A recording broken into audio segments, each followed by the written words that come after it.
Episode की शुरुआत में हमें दिखाया जाता है कि एक एलियन उनसे किसी तरह ड्रैगन बॉल ले लेता है, तो ये तीनों बिना टाइम वेस्ट करे जाते हैं उसके पीछे। पर उस एलियन की शिप इनसे कई ज्यादा एडवांस थी, तो वो उन्हें आसानी से पीछे छोड़ देते हैं। ये तीनों है पारा ब्रदर्स। वो तीनों ही खुश होते हैं कि किस तरह उन्होंने बड़े आराम से एक ड्रैगन बॉल को ले लिया, और तभी उन्हें रियलाइज होता है कि गोकू और उसके दोस्त अभी भी उनके पीछे पड़े हुए हैं। उन्हें लगा नहीं था कि वो उनका इतनी दूर तक पीछा करेंगे, और इनमें से एक गोकू को तो लड़ते हुए देख ही चुका है, तो वो इतना बड़ा बेवकूफ तो नहीं है कि वो उनसे फाइट करेगा। तब वो अपने शिप के एआई से पूछता है कि आखिर इन लोगों से पीछा कैसे छुड़ाए। उस टाइम पे भी इन्हें चैट जीटीपी की जरूरत पड़ती थी। तब वो शिप का एआई उन्हें बताता है कि पास ही में एक प्लेनेट है, प्लेनेट बी है, जहाँ पर मूमा नाम का एक क्रीचर रहता है जो अपनी एक बाइट से ही किसी को भी तहस नहस कर सकता है। तो अब इनने प्लान बना लिया था कि ये गोकू और उसके दोस्त को वहाँ पर लेके जाएंगे और बाकी काम वो मूमा कर देगा। तो वो जल्दी से उस प्लेनेट के अंदर चले जाते हैं और ट्रंक्स बिना कुछ सोचे समझे उनका पीछा करते रहता है। वो एक प्लेनेट कम एक गुफा ज्यादा थी। ट्रंक्स उस गुफा के अंदर जाके बहुत ढूंढने की कोशिश करता है, पर उसे कुछ नजर नहीं आता,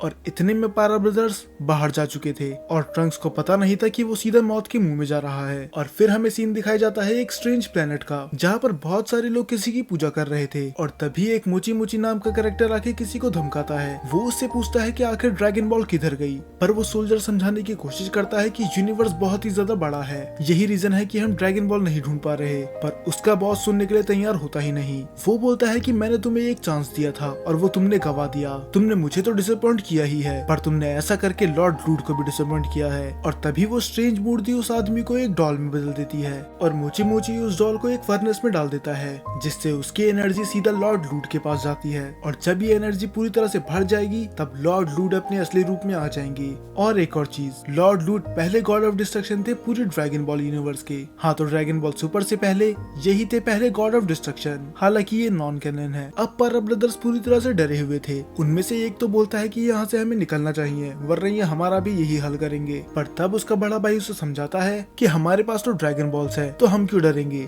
और वो मुची मुची को वो ड्रैगन बॉल दे देता है। पर इनकी किस्मत उतनी अच्छी नहीं थी जितना इन्हें लग रहा था, क्योंकि तभी मुची मुची बताता है कि लॉर्ड लूड ने मुझे अभी खबर दी है कि उस शिप में एक और ड्रैगन बॉल मौजूद थी, पर तुम कायरो की तरह वहाँ से भाग के आ गए। और तुम्हें क्या लगा ये सुन के लॉर्ड लूड खुश होंगे? अब उनके डर के मारे हालत खराब हो चुकी थी। पर मुची मुची उन्हें एक चांस फिर से देता है। वो बोलता है कि वो दूसरी ड्रैगन बॉल भी मुझे लाके दो, और वो बिना पीछे मुड़े हुए वहाँ से भाग जाते हैं, क्योंकि अगर उस मूमा ने गोकू और बाकी लोगों को खा लिया तो इन्हें ड्रैगन बॉल नहीं मिल पाएगी। और दूसरी तरफ इस प्लेनेट पे वो तीनों कंफ्यूज थे कि आखिर ये गायब हो कहाँ गए। हम तो घंटे से इस गुफा का चक्कर लगा रहे हैं। तभी पैन आइडिया देती है कि हमें रेडार में चेक करना चाहिए, पर रेडार में तो ड्रैगन बॉल का नामो निशान नहीं था। फिर ट्रंक्स बोलता है कि शायद हमें यहाँ से बाहर निकल के देखना चाहिए, क्या पता तब हमें सिग्नल मिल जाए। पर जैसे ही वो अपनी शिप मोड़ता है, वहाँ पर आ जाता है मूमा, जिसका तो साइज देख के ही इनकी हालत खराब हो गई थी। ट्रंक्स भागने की कोशिश करता है, पर ये मूमा का प्लेनेट था। वो कहीं से भी निकल जाता था और कहीं से भी उन पे अटैक कर देता था। तो अब गोकू के पास बस एक ही रास्ता था कि मैदान में जाके फाइट करना,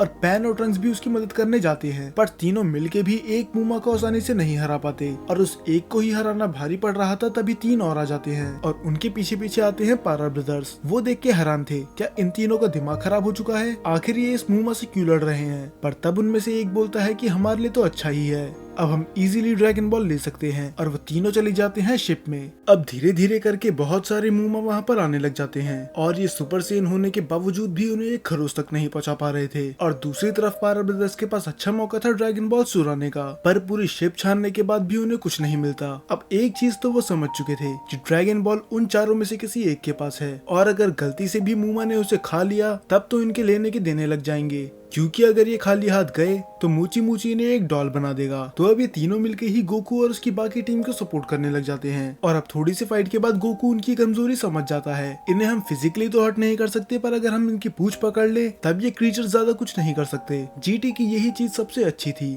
कि गोकू उसमें बेवकूफ नहीं था। अब वो तीनों मूमा की पूंछ पकड़ के उन्हें मारने लग जाते हैं, और कुछ ही देर में वो सभी मूमास को साथ में बांध देते हैं। पर मुसीबत अभी यहाँ पर खत्म नहीं हुई थी, क्योंकि उन्हीं के ठीक पीछे खड़े हुए थे पारा ब्रदर्स, जो पता नहीं क्यों अपने आर्मर उतार के डांस करने लग जाते हैं और फिर हमें रिवील होता है कि उनका आर्मर कभी आर्मर था ही नहीं, वो था एक स्पीकर। और जैसे ही उस स्पीकर में गाने बजते हैं वो तीनों डांस करने लग जाते हैं, पर धीरे धीरे करके वो खुद भी उनके स्टेप कॉपी करने लग जाते हैं बिना अपनी मर्जी के। अब ऐसा करते करते इन्हें बहुत देर हो चुकी थी, यहाँ तक कि तो गोकू डांस करते करते ही सोने वाला था और तभी वो पावर ब्रदर्स उन पे अटैक कर देते हैं। हालात इतने बुरे थे कि ये अटैक बैक करना तो छोड़ो, ये तो अपने आप को खुद डिफेंड भी नहीं कर सकते थे। और ऐसे ही बहुत देर मार खाने के बाद अचानक से पीछे से उठते हैं मूमा, जो कि गाना सुन के ठीक जाते हैं पावर ब्रदर्स के पास। और फाइनली अब ये तीनों आजाद हो चुके थे, तो वो बिल्कुल भी टाइम वेस्ट नहीं करते और उन तीनों पे अटैक कर देते हैं, क्योंकि पावर ब्रदर्स ने तो लगभग इन्हें हरा ही दिया था। फ्रंक्स और बाकी सबको नहीं पता था कि पावर ब्रदर्स ने वो ड्रैगन बॉल्स पहले ही मूची को दे दी है, तो इसीलिए पैन और गिरू डिसाइड करते हैं कि वो शिप के अंदर जाके चेक करेंगे। पर जैसे ही वो दोनों शिप के अंदर जाते हैं वो शिप ऑटो पायलट मोड पे चली जाती है और गोकू और ट्रंक्स कुछ नहीं कर सकते थे सिवाय खड़े होके देखने के। पैन को कुछ समझ में नहीं आता कि इस शिप को वापस कैसे लिया जाए, क्योंकि सारे इंस्ट्रक्शन एलियन लैंग्वेज में लिखे हुए थे। पर तब उसे याद आता है कि गिरू भी उसके साथ ही है, वो तो एक रोबोट है तो वो तो ये समझ ही लेगा। पर वो तो पैन से भी बड़ा बेवकूफ था, वो तो उससे पता नहीं कौन से बटन दबा देता है। पर थोड़ी देर बाद ही ये शिप अपनी डेस्टिनेशन पे आके रुक जाती है और पैन देखती है कि आसपास ठीक यही शिप्स हैं। और तभी गिरू ड्रैगन बॉल भी डिटेक्ट कर लेता है और पैन को भी अपने आप को प्रूव करना ही था, तो वो डिसाइड करती है कि वो बिना ट्रंक्स और गोकू का वेट करे हुए ड्रैगन बॉल ले जाएगी ताकि कोई इसे फिर से बच्चा ना बोले। पर गिरू जाने से साफ मना कर देता है, वो बोलता है कि आगे डेंजर है। अब ये 10-15 मिनट तक बहस करते रहते हैं पर गिरू साफ मना कर देता है, तो पैन भी बोलती है कि तुम भाड़ में जाओ, वो ड्रैगन बॉल मैं अकेले खुद ही ले लूंगी। गिरू को उसकी चिंता तो हो रही होती है पर वो फिर भी वहाँ नहीं जाता। और दूसरी तरफ गोकू और ट्रंक्स पावर ब्रदर्स से इन्फॉर्मेशन निकलवा रहे थे, दो लोग तो बताने से बिल्कुल मना कर देते हैं कि हमें पता ही नहीं है कि पैन किधर गई है। पर तभी सबसे छोटा पावर ब्रदर्स बोलता है कि मेरे को तो बिल्कुल नहीं पता कि वो शिप प्लेनेट लूट पे गई है। अब इतना काफी था गोकू और ट्रंक्स के लिए, तो वो दोनों इन तीनों को बंदी बना के वहाँ पर लेके जाते हैं। हालांकि इनकी तो हालत बहुत ज्यादा खराब हो चुकी थी, क्योंकि इन्हें पता था इनका क्या हाल होने वाला है। और जैसे ही ये प्लेनेट पे कदम रखते हैं वैसे ही गिरू भी वहाँ पर आ जाता है और वो बताता है कि पैन खतरे में है। और ये सच था, क्योंकि 2 गार्ड पैन को पकड़ लेते हैं। हालांकि उसके लिए कोई बड़ी बात नहीं थी उनसे पीछा छुड़ाना, पर दिक्कत तब आती है जब उसका सामना होता है मूची मूची से।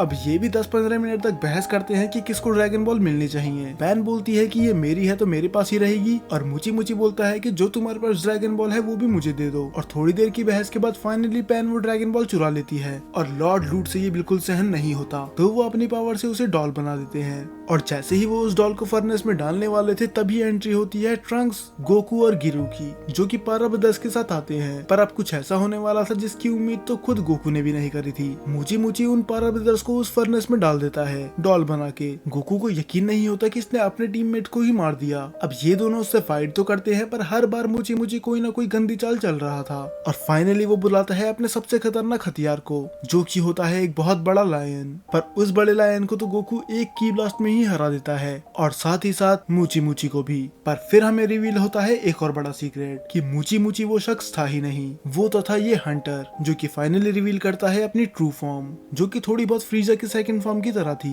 गोकू एक स्माइल के साथ बोलता है कि तुम मुझसे तो ज्यादा पावरफुल लग रहे हो। तब वो बताता है कि वो बस मेरा एक नौकर था, मैं हूँ असली मूची मूची, और मेरी ताकत का सामना करना तुम्हारे बस की बात नहीं है, क्योंकि मूची मूची अपनी पावर से किसी भी ऑब्जेक्ट को कंट्रोल कर सकता था। वो गोकू और ट्रंक्स को तो अटैक करने का मौका दे ही नहीं रहा था। और फिर हमें दिखाया जाता है कि कोई खड़े होकर वहाँ पर उनकी फाइट देख रहा था और उसके हाथ में थी पेन, और दूसरी तरफ मूची मूची उन पे भारी पड़ रहा था, यहाँ तक कि उसने तो ट्रंक्स को चट्टानों के बीच में दबा ही दिया था। और दूसरी तरफ वो गोकू को भगा भगा के मार रहा था, यहाँ तक कि उसने उसे इतना मजबूर कर दिया कि गोकू को पहली बार वेपन का यूज करना पड़ा। वो उस स्वॉर्ड से उसके मिनियन के 2 हिस्से कर देता है, पर इतना भी काफी नहीं था उसको रोकने के लिए, तो वो फाइनली बन जाता है सुपर सेयन। और अब दोनों की फाइट बराबरी की हो रही थी। हालांकि मूची मूची के पास अभी भी एक अपर हैंड था। और फिर हमें दिखाया जाता है कि कोई ये फाइट टीवी में देख रहा होता है। ये है डॉल ताकी, जिसे मैं आगे ताकी ही बुलाऊंगा।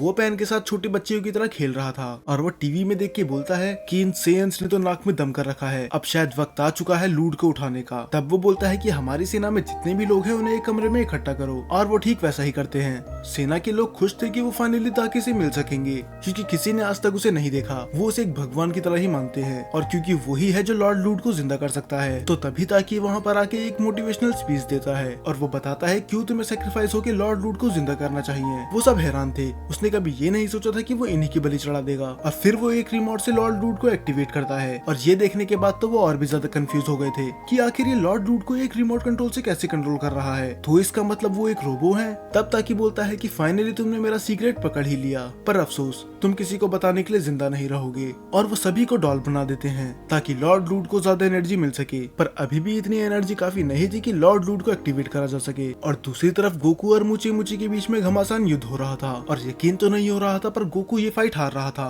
और दूसरी तरफ ट्रंक्स, उसे अब याद आता है कि वो भी एक सुपर सेन है, तो 1 घंटे की मेहनत के बाद वो सुपर सेन में ट्रांसफॉर्म होता है और उस चट्टान को अपने ऊपर से हटा देता है और वो सीधे जाता है गोकू की मदद करने के लिए। ट्रंक्स वहाँ पर आके मुची मुची को एक की ब्लास्ट से ही हरा देता है और ये पहली बार था जब जीटी में ट्रंक्स ने कुछ अच्छा काम करा हो। तो अब ये दोनों जाते हैं पैन को ढूंढने के लिए, पर उन्हें यहाँ पर लॉर्ड लूड और एक डॉल के अलावा कुछ नहीं दिखता। गोकू फाइनली खुश होता है कि चलो हमें कम से कम ड्रैगन बॉल तो मिल गई। और दूसरी तरफ ताकी ने तो सारी हदें ही पार कर दी थी। उसने तो पैन के लिए अलग अलग कपड़े भी डिसाइड करके रख रखे थे कि वो हर मूड के हिसाब से उसके कपड़े चेंज करते रहेगा। ये कैरेक्टर सच में बहुत ज्यादा क्रीपी है। और जैसे ही वो ये चीज करने वाला था, उसे रियलाइज होता है कि किसी ने ड्रैगन बॉल को हाथ लगाया, तो वो पैन को लेके सीधा उनके पास ही जाता है और उन्हें वार्निंग देता है कि अगर तुम दूर नहीं हटे तो तुम्हारा हाल भी इस लड़के की तरह होगा। उनको अपनी आंखों पे यकीन नहीं होता कि पैन एक डॉल बन चुकी है, पर इससे पहले वो कुछ अटैक या फिर रिएक्ट भी कर पाते ताकि एक्टिवेट कर देता है लॉर्ड लूट को। पर क्या ये गॉड ऑफ डिस्ट्रक्शन लॉर्ड बीरेस जितना ताकतवर है या फिर उनसे भी कहीं ज्यादा? और अगर हाँ, तो गोकू और ट्रंक्स इसे कैसे रोकेंगे? ये आपको पता चलेगा अगले एपिसोड में, जो कि मैं पूरी कोशिश करूंगा कि 2 दिन बाद ही आ जाए।